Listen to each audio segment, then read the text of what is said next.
రెండు వీడియోలు ప్రార్థన కోసం మాట్లాడాను. ఈ వీడియో కూడా మోషే గారి ప్రార్థన, తనకున్న ఒక సేవకుడిగా ఉన్న ఎంతో ప్రయాస, ఏ ఒక్క బిలీవరు కూడా నాశనం అయిపోకూడదని ఒక మంచి సేవకుడిగా, దేవుణ్ణి బ్రతిమాలుకున్న సేవకుడిగా, సాత్వికుడిగా, దీనుడిగా, దేవునితో మాట్లాడుతూ ప్రార్థన చేస్తూ మొరపెడుతూ తన కోసం ఏమీ అడగకంట ప్రజలందరూ బాగుండాలని కోరుకున్న సేవకుడు మోషే గారు. ఆయన కోసం రెండు మాటలు.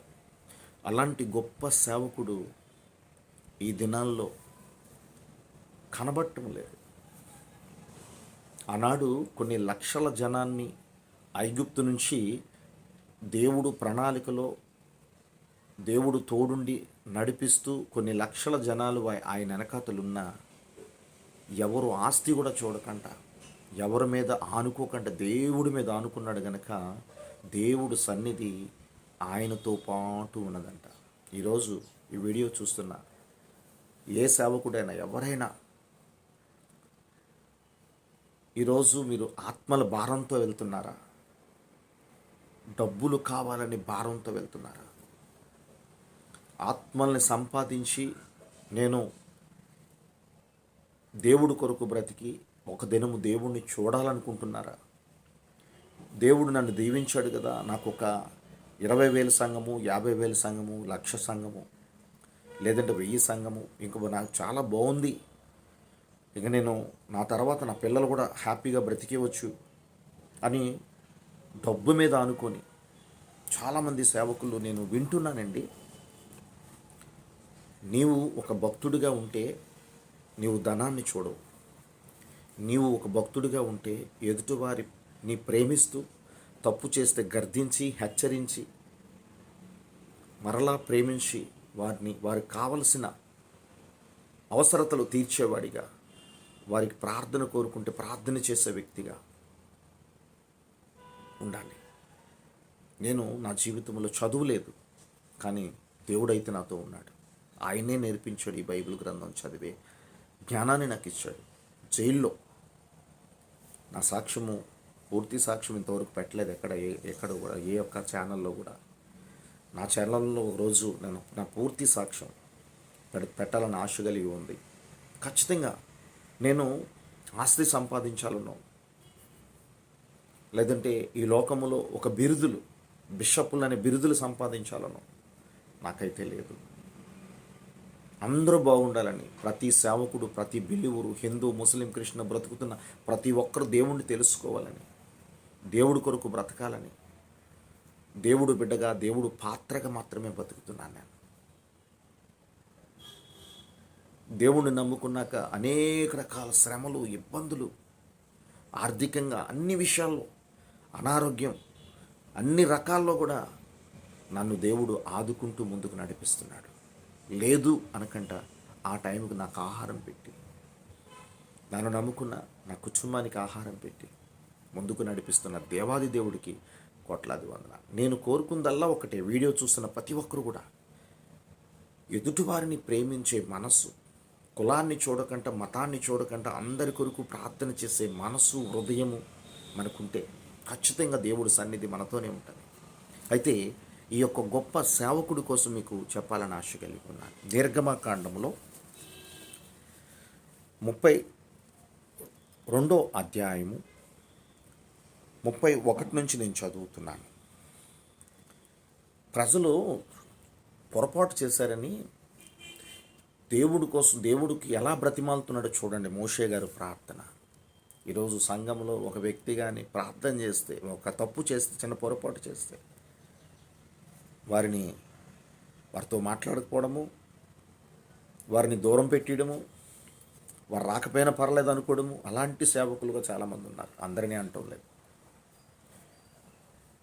గర్దించండి, హెచ్చరించండి, మరలా ప్రేమించి ఆ గొర్రె తప్పిపోకంట, ఆ యొక్క ఆత్మ నశించిపోకంట, దేవుడు మనల్ని ఎలాగా ఒక మంచి కాపరిగా మనతో ఉండి మనందరినీ ఎలాగ రక్షిస్తున్నాడో ఎలాగ రక్షించాడో అందరికీ తెలుసు. మరి దేవుని తాలూకు మనసు, క్రీస్తు మనసు మనం కలిగి ఉన్నామా? మనం ఎన్ని పొరపాట్లు చేసినా, నోటుతో, కంటితో, హృదయంతో, మాటతో, చూపుతో, కాళ్ళతో, జ్ఞానంతో, ఆలోచనతో, బుద్ధితో, మాటతో, తనువుతో, శరీరంతో, ఊహతో, తలంపులతో ఎన్నో పొరపాట్లు చేసినా క్షమిస్తూ, అలాగని తెలుసుండి పొరపాటు చేస్తూ ఒప్పుకోడు దేవుడు. తెలియని పొరపాట్లకి మాత్రం దేవుడు రక్షిస్తూ ముందుకు నడిపిస్తున్నాడు. అలాంటి గొప్ప దేవుని ఎరిగి కూడా మనము మన బిడ్డల్ని, మన ఆత్మీయ బిడ్డల్ని, వారితో ఎలా ఉంటున్నాం? మనం కనీసం వారితో మనసిప్పి మాట్లాడగలుగుతున్నామా? వారు ఏదో బాధల్లో వచ్చి ఏదో చెప్పాలనుకుంటున్నారే, నిన్ను కాదు చూసి దేవుణ్ణి, నీలో ఉన్నవాడిని దేవుణ్ణి చూసి దేవుడికి, సేవకుడికి చెప్పుకుంటే దేవుడు వింటాడు. మా జీవితాల్లో అద్భుతమైన కార్యాలు జరిపిస్తారు, మమ్మల్ని నడిపిస్తారు, పోషిస్తారు, ఆరోగ్యం ఇస్తారు, శత్రువుల నుంచి విడిపిస్తారని ఎంతో దుఃఖముతో వచ్చారే సంఘానికి. కనీసం పాస్టర్ గారు ఒక బిలీవర్ వచ్చిందండి మీతో మాట్లాడాలని, ప్రార్థన చేసుకోవాలని, సాయంకాలం రమ్మను, రేపు రమ్మను, లేకపోతే ఆదివారం చర్చికొచ్చాక మాట్లాడుతానులే, అలాగున్నారా? విసకక ప్రార్థన చేయాలి మనం. నా ఆత్మీయ బిడ్డలను నేను గర్దిస్తానండి. చిన్న పొరపాటు చేస్తే గర్దిస్తాను, వాళ్ళని హెచ్చరిస్తాను. అవసరమైతే మీ నెంబర్ బ్లాక్లో పెట్టేస్తాను. ఇగో ఇన్ని రోజుల వరకు మీతో మాట్లాడను, కానీ మీ కొరకు నేను ప్రార్థన చేస్తాను. మీరు మెలకువగా ప్రార్థన చేసుకోండి. ఎన్నాళ్ళు మీరు సేవకులతో ప్రార్థన చేసుకొని అలాగే వెళ్ళిపోతున్నారు? మీకు విశ్వాసము వద్దా? మీకు నమ్మకం దేవుడి మీద వద్దా? మీ ప్రార్థన కూడా దేవుడు వింటాడు కనుక ఈ ఇన్ని రోజులు మీతో మాట్లాడను నేను అని బ్లాక్లో పెట్టి, మరలా ఆ టైంకి బ్లాక్లో తీసిన తర్వాత వాళ్ళు ఫోన్ చేసిన తర్వాత, అయ్యా మేము తెలుసుకున్నామయ్యా, మంచి సేవకులు మీరు మాకు కొన్ని రోజులు మాట్లాడకపోతే మేము ఎంతో బాధపడ్డామని వాళ్ళు ఎంతో మరలా విశ్వాసములో ముందుకు నడుస్తూ ఉన్నారు. అలాగని వారిని బ్లాక్లో పెట్టారని వారి కొరకు ప్రార్థన చేయకుండా మానకూడదు. నిత్యము ప్రార్థన చేయాలి. ప్రభువా వారు మారాలని నేను ఉన్నానయ్యా. ఎందుకంటే ఒక దగ్గర మీరు చదువుకోవచ్చు, ఇర్మియా గ్రంథంలో వారి కొరకు మీరు ప్రార్థన చేయకండి అని మాటలు ఉన్నాయి. 7వ అధ్యాయం 10వ అధ్యాయం చూసుకోండి. ఎందుకంటే కొన్ని సందర్భాల్లో ప్రతి విషయంలో ప్రార్థనలు చేయించుకుంటున్నారు, కానీ ఇంట్లో కొట్టించుకుంటారు భార్యాభర్తలు. ప్రతి విషయంలో ప్రార్థన చేయించుకుంటున్నారు, దేవుడు దీవిస్తున్నాడు, కానీ వాళ్ళకి మెలకువ లేకుండా బతుకుతున్నారు. గర్దించవా మనం? గర్దించాలి. వారిచ్చే కానుక తీసుకొని ఆశీర్వాదాల కోసం మీరు బాగుంటారని చెప్పేసి పంపించేద్దామా ప్రార్థన చేసి? వారి కానుకలు కాదు ముఖ్యం, వారు స్థిరపడాలి, వారి తర్వాత వారి పిల్లలు స్థిరపడాలి. ఇది దేవుడి పట్ల జీవితం, నాకున్న విశ్వాసం. అందుకే మోషే లాంటి సేవకుడిలా బ్రతకాలని, ఏమున్నా లేకపోయినా దేవుడి కొరకు బ్రతకాలని ఆశ కలిగి ఉన్నాను. అంత వాడితో నేను పోల్చుకొని, కానీ అలాంటి మెలకువ కలిగిన జీవితం నాకు ఉంటే చాలు. అందరి కొరకు ప్రార్థన చేయాలి, కులమతాలు లేకుండా, మతాలు చూడకుండా, అందరి కొరకు, దేశం కొరకు, అన్ని దేశాల కొరకు ప్రార్థన చేయాలి. అందరి సేవకుల కొరకు, సువార్థికుల కొరకు, సాక్షుల కొరకు, హిందూ, ముస్లిం, క్రిస్టియన్ బ్రతుకుతున్న ప్రతి ఒక్కరు, బుద్ధిస్ట్, బౌద్ధిస్టులు అందరూ, ఈ భూమి మీద ఉన్న అందరూ రక్షించబడాలని ప్రార్థన చేసే వ్యక్తిగా, మనకెవరైనా ఫోన్ చేస్తే వారికి ప్రార్థన చేసి సమాధానపరిచే వ్యక్తులుగా ఉండాలని ఆశ నాకు. అయితే ఈ నిర్గమకాండంలో 32వ వచనం 31 నుంచి చదువుతున్నాను, 34 వచనాలు మీతో చదువుతున్నాను చూడండి. నిర్గమకాండం 32వ అధ్యాయము 31వ వచనం నుంచి. అప్పుడు మోషే యెహోవా యొద్దకు తిరిగి వెళ్ళి, అయ్యో, ఈ ప్రజలు గొప్ప పాపము చేసిరి. వారు బంగారము దేవతను తమ కొరకు చేసుకొనిరి. అయ్యో, నీవు వారి పాపములను ఒకవేళ పరిహరించితివా? లేని ఎడల నీవు వ్రాసిన నీ గ్రంథములో నుండి నా పేరు తుడిచివేయమని బ్రతిమాలుకున్నాడు. చూసారా ఎంత మంచివాడండి. ఈరోజు చాలామంది విగ్రహారం చేస్తున్నారు. వారి కొరకు ప్రతి సేవకుడు కూడా వారిని రక్షించాలి. ఎందుకంటే గుడి గోడల్లో లేడు, గుండె గుడిలో ఉన్న దేవుడిని వారు తెలుసుకోవాలని. సర్వకోటి సృష్టికర్త, పరిశుద్ధుడు, నిజమైన దేవుడు, ఆయన పరలోకరాజ్యంలో ఉన్నాడు. సింహాసనం ఆయన ఆకాశం మీద ఉంది, భూమి మీద ఆయన పాదపీఠం ఉన్నదని ఎవరైతే గుర్తిస్తారో, లోకములో ఉన్నవాడి కన్నా నీలో ఉన్నవాడు గొప్పవాడని యోహాను పత్రిక, మొదటి యోహాను పత్రిక 4:4 ప్రకారం ఈ లోకములో ఉన్నవాడు మనల్ని పాడు చేస్తాడు. హస్తకృస్తాల్లో నివసించుడు దేవుడు. ఆయన మనల్ని సృష్టించుకున్నాడు, మనలో ఉన్నాడు, మనల్ని నడిపించేవాడు, కాపాడేవాడు, ఆదుకునేవాడు, నిత్యాగ్ని తప్పించి పరలోకరాజ్యం ఇచ్చేవాడని ఎవరైతే తెలుసుకుంటారో వారందరూ రక్షించబడాలని వారి కొరకు ప్రతి సేవకుడు ప్రార్థన చేస్తారు. అన్యులు అన్యులు అన్యులు అంటే నిజంగా మీకు ఒక మాట చెప్తాను. నేను చాలా వీడియోలు చెప్పాను. నిజంగా అన్యుడు అంటే దేవుణ్ణి తెలియని వాడు అన్యుడండి. అన్యుడు అంటున్నారు, మిమ్మల్ని కించపరిచారని అనుకోకండి. చూడండి, మార్కు సువార్తలో ఒక మాట ఉంది. 11వ అధ్యాయంలో 11వ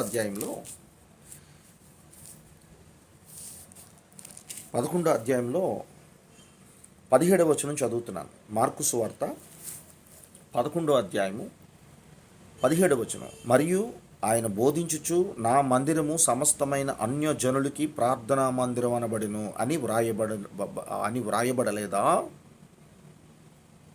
చూసారా, సమస్త జనులకి అన్యజనులకి ప్రార్థనా మందిరం అంట. అన్యజనులకి ప్రార్థనా మందిరం అనబడిను. రోమాపత్రిక 3వ అధ్యాయం 28-29 వచనాలు చదువుకోండి. యూదులకే కాదు దేవుణ్ణి నేను, అన్యజనులకు కూడా దేవుణ్ణి అన్నాడు. అందరికీ దేవుడే, కానీ ఎవరైతే దేవుణ్ణి తెలియక విగ్రహారాధన చేస్తున్నారో వారికి మాత్రమే ప్రతి ఒక్కరూ రక్షించబడాలి. వారందరూ రక్షించబడాలని ఇక్కడ మోషే గారు మాట్లాడుతున్నారు. చూడండి, అయ్యో తండ్రి, వారు తెలియక చేసిన పాపాన్ని క్షమించు. అయ్యో, ఈ ప్రజలు గొప్ప పాపము చేసిరి. వారు బంగారు దేవతలను తమ కొరకు చేసుకునిది. ఈరోజు ప్రతి ఇంట్లో చిన్న చిన్న ప్రతిమలు ఉంటాయి, చేసుకునిది.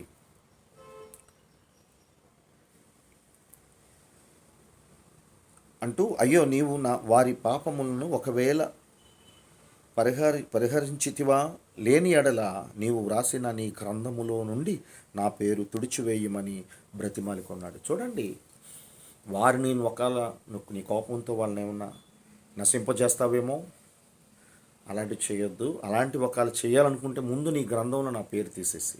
ఎంత ప్రేమ పెంచుకున్నాడండి ప్రజలంటే. ఈరోజు హిందూ, ముస్లిం, క్రిస్టియన్గా బ్రతుకుతున్న ప్రతి ఒక్కరూ అన్యజనులుగా దేవుణ్ణి ఇంకా తెలియని వారి కోసం ప్రతి సేవకుడు కూడా వారి ఆత్మ నశించిపోకూడదని ప్రార్థన చేస్తారు. ఇది మీరు తెలుసుకోండి.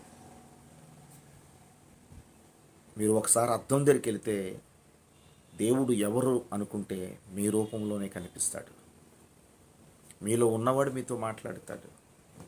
తన రూపం నాకు ఇచ్చాడా అని మీతో మాట్లాడతాడు. అయితే ఇక్కడ చూడండి,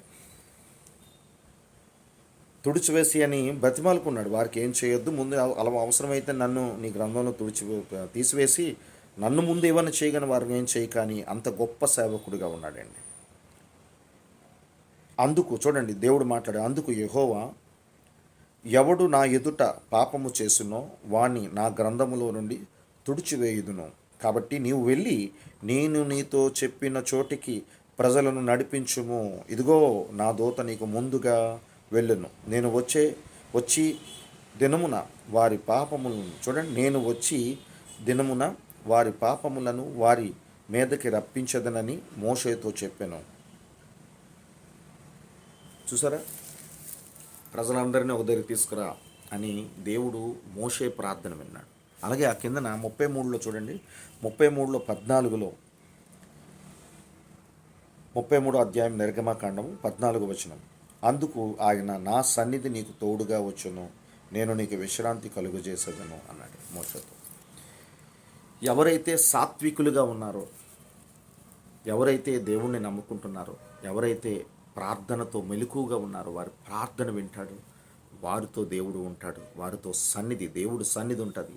నేను నడవలసిన త్రోవ నడిపిస్తాను, నీ రాకపోకలందు యెహోవా నిన్ను కాచి కాపాడుతానని 121వ కీర్తన ఆశీర్వాదాలు మీకు వస్తాయి. తోడుంటాడు.